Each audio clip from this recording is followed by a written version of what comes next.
we were looking at paperwork one day, and in a 24-month period, so you figure, well, 365 days in a year, right? Yeah. Right. In the 2 years, I was home for 162, Goodness. And right? the army wives and army spouses don't get enough credit for, the amount that they do while we're away, for sure. Oh yeah, it's really overlooked. You know, everybody, oh yeah, thank you for your service and thank you for this and you know, all this good stuff, right, for veterans and whatever. And it's like, no, the real heroes here are the families, right, right, Very much especially so. when they stick by you. And I've been diagnosed with PTSD and I've worked through my up and downs. But she's never wavered, and she's always been there. She's been that big key support and helped me move forward. Wonderful. So, you know, so once I was done with the British in Suffield, I came back to Edmonton, worked at the mess for a while. They sent me over to service battalion because they needed a qualified master corporal to teach their master corporals and so on. So yeah, we're going to send you over there for 3 4 months.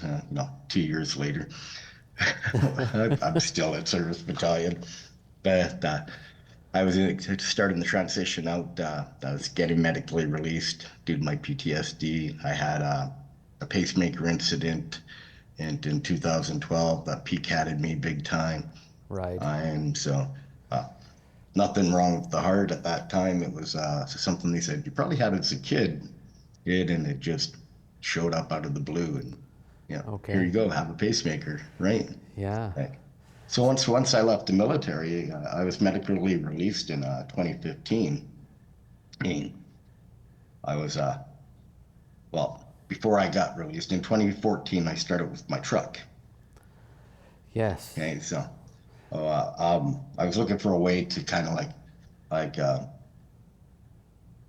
pay a tribute to the guys I knew from the fall that had given their lives, Right. and I was at I happened to be helping out at we call it Loops for Troops. It was a charitable event, and it's like a half marathon kind of thing.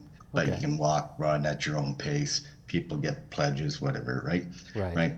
Right. And we usually take a kitchen trailer or two over. We'd set them up when we do the pancake breakfast for it. Okay. And there was a fellow there, it's a Silver Cross father who had his little pickup truck there, and I'm like, hey, that's pretty cool. Like, who did that for you? And this and that, and I got talking, so he put me in touch with the foundation, Canadian Heroes Foundation, which is uh, based out of and uh, founded in Hamilton. Okay. And so, anyways, I got in touch with them, talked to them, and said, hey, I'd like to do my truck up or whatever, right? So they're saying, okay, well, you know, this is what you have to do. The cost comes out of your pocket. Like it's, we don't mind you. You want to join the foundation? That's great. You want to do the whatever you want to do with the truck? Awesome, right? So I took it from there and kind of ran with it, and I did the truck up, added the guys from Bob Wilson on there, and I started going out and doing community events, air shows, school Right. talks, and because for me, and the foundation itself, the big thing is public awareness, educating youth. You know, the saying, "Remembrance Day is every day."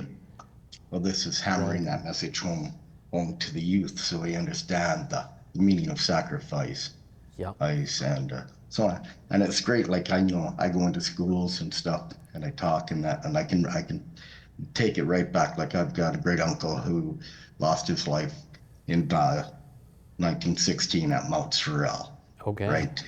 His name's enshrined on the Menin Gate wall. So I could take the kids back to World War I and bring them up through because I've got a full family history of members that have served First World War, Second World War, Korea, Wow. and Okay. myself present, right? Right. So some of the photographs I pull out. I did the like. If you're on social media now, you see everybody doing the then and now pictures, right? Yep. Right. Well, I took a bunch of pictures in 2018 when I went over to France and we toured the battlefields builds. And so I did that back then in 2018, and you know, did like what 10 by 10, 10 by 13 pictures, and I Okay. put them out for the kids so they could see what it looked like then, what it looks like now. You Yeah. know, from the beaches of Dieppe up to Boom on Hamel and the Killing Tree and that kind of thing, right? Just right.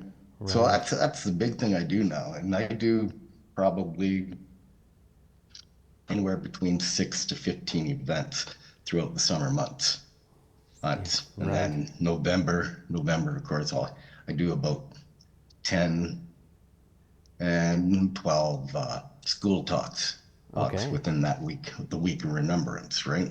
Right. And it's important to let the kids know, okay, there's a significant proud history of our military, and it's we're so inundated with U.S. kind of, I don't want to say propaganda, but like the U.S. war stories and U.S. Hollywood TV shows and all that kind of stuff. But there's not a lot for Canadians and what we've done. So it's phenomenal that you have the truck and you're able to educate the next generation coming up some of the stories that we've done.